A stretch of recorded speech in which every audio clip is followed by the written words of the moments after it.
जय जय श्री राधे राधे राधे। जय जय श्री राधे चैतन्य महाप्रभु जी।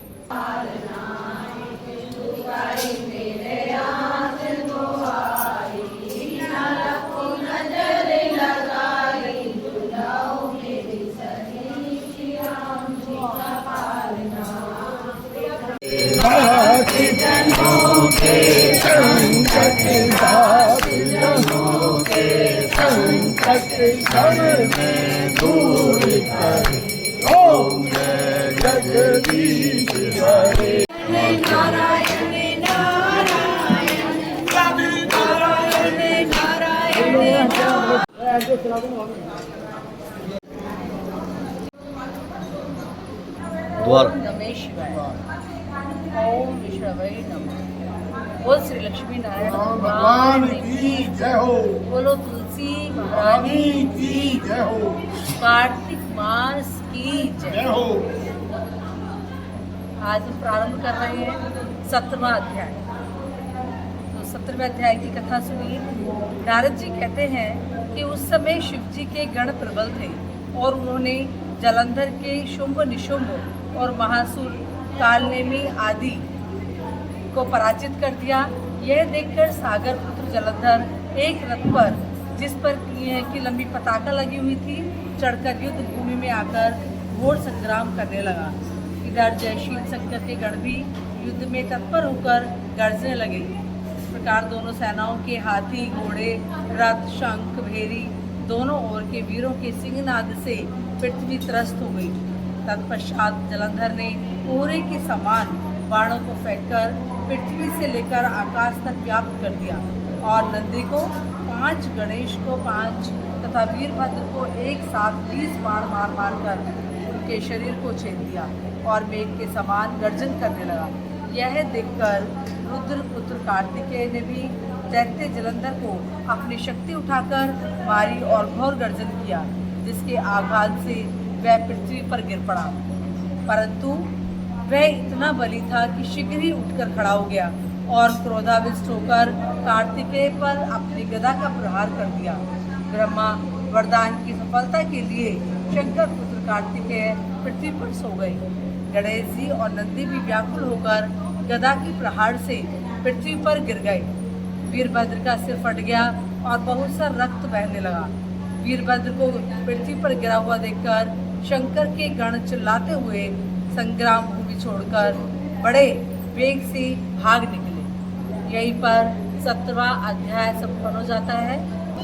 बोल 18वें अध्याय की कथा। देवऋषि नारद जी ने कहा, अब रुद्र रूप महाप्रभु शंकर अपने वीर गणों के साथ नंदी पर चढ़ हंसते हुए युद्ध भूमि में आए। तब उनको आया देखकर उनके पराजित गण फिर लौट आए और सिंहनाद करते हुए आयुधों से दैत्यों पर प्रहार करने लगे। भीषण रूपधारी रुद्र को देख दैत्य भागने लगे। तब युद्ध में अपने दैत्यों को प्रहारमुख होते देखकर जलंधर हजारों बाण छोड़ता हुआ भगवान शंकर की ओर दौड़ा। उसके शुंभ निशुंभ आदि वीर भी क्रोध से अपने होठों को काटते हुए शंकर भगवान की ओर दौड़े।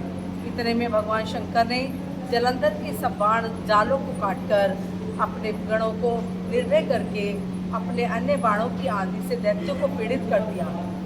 खड़गोरमा नामक दैत्य को अपने फरसे से मार डाला। वलाहक का भी सिर काट डाला। धस्मर की को भी मारा गया और शिवगण चिशिखा ने प्रचंड नामक दैत्य का सिर काट डाला। किसी को शिव जी के बैल ने मारा और कई उनके बाणों द्वारा मारे गए। यह देखकर जलंधर अपने शुंभ आदि दैत्यों को धिक्कारने लगा और भयभीत को धैर्य देने लगा।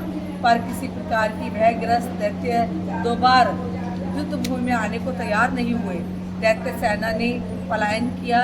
तब महाक्रुद्ध जलंधर शिव जी को अपनी ओर ललकारने लगा।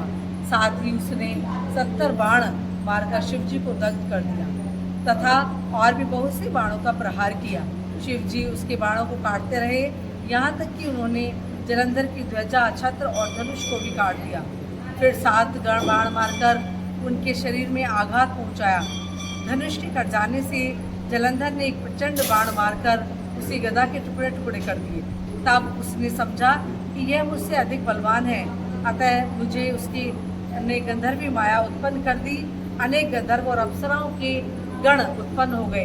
वीणा और मृदंग आदि बाणों के साथ बाजे, नृत्य और गान होने लगा। इससे अपने गणों सहित रुद्र भी मोहित हो गए। उन्होंने युद्ध बंद कर दिया। फिर तो काम मोहित जलंधर बड़ी शीघ्रता से त्रिनेत्र भगवान शंकर का रूप धारण करके ऋषभ पर बैठकर पार्वती के पास पहुंचा। उधर जब पार्वती ने अपने पति को आता देखा तो उसने सखियों के साथ त्याग दिया और आगे आई। पार्वती को देखकर कामातुर जलंधर का वीर्य पतन हो गया और उसके पतन से वह जड़ भी हो गया। गौरी ने उसे दानव समझा। वह अंतर्ध्यान होकर उत्तर की ओर मानस पर चली गई। तब वहां पार्वती को न देखकर जलंधर फिर शिव जी की ओर लौटा। उधर पार्वती जी ने भगवान विष्णु को बुलाकर दैत्य धन का वह कृत्य कहा और यह प्रश्न किया कि आप इससे अवगत हैं।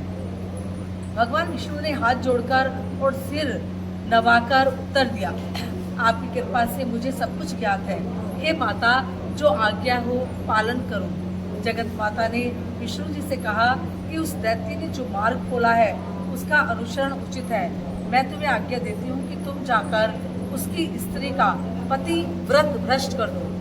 वह दैत्य तभी मरेगा। पार्वती जी की आज्ञा पाते ही भगवान विष्णु उसको स्रोधार्य कर छल करने के लिए जलंधर के नगर की ओर चले गए।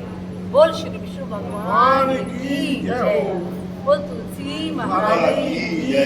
बोल राधा रानी की जय। गिरिराज बाबा की जय। बिहारी लाल की जय। बोल बरसाने वाली की जय।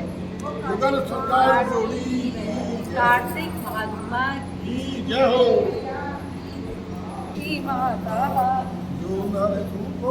आधार सिद्धि फल पाता। जय जय तुलसी माता, सब जग की सुखदाता। तुम ही वरदाता वरदाता। जय जय तुलसी माता, जय जय तुलसी माता।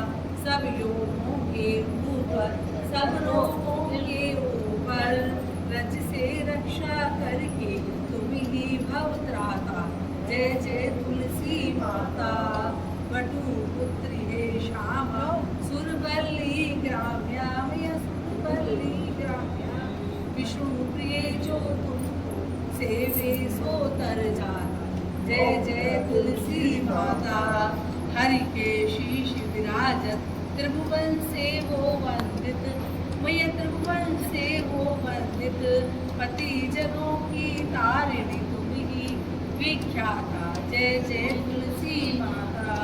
लेकर जन्म विजन में आई दिव्य भवन में। मैया आई दिव्य भवन में। मानव लोक तुम्ही से सब सुख संपत्ति पाता। जय जय तुलसी माता। हरि को तुम अति प्यारी, तुम ही वर्ण कुमारी। मैया तुम वर्ण कुमारी। प्रेम का जग है उनका से कैसा नाता। जय जय तुलसी माता। जय जय तुलसी माता मैया, जय तुलसी माता। जो नर तुमको धा पाता। जय जय तुलसी माता। बोल श्री तुलसी महारानी की जय। राधा रानी की जय। हमारा 17वां और 18वां अध्याय संपन्न हो गया है और हम कल प्रारंभ करेंगे, कल श्रवण करेंगे 19वें अध्याय। राधे राधे। जय श्री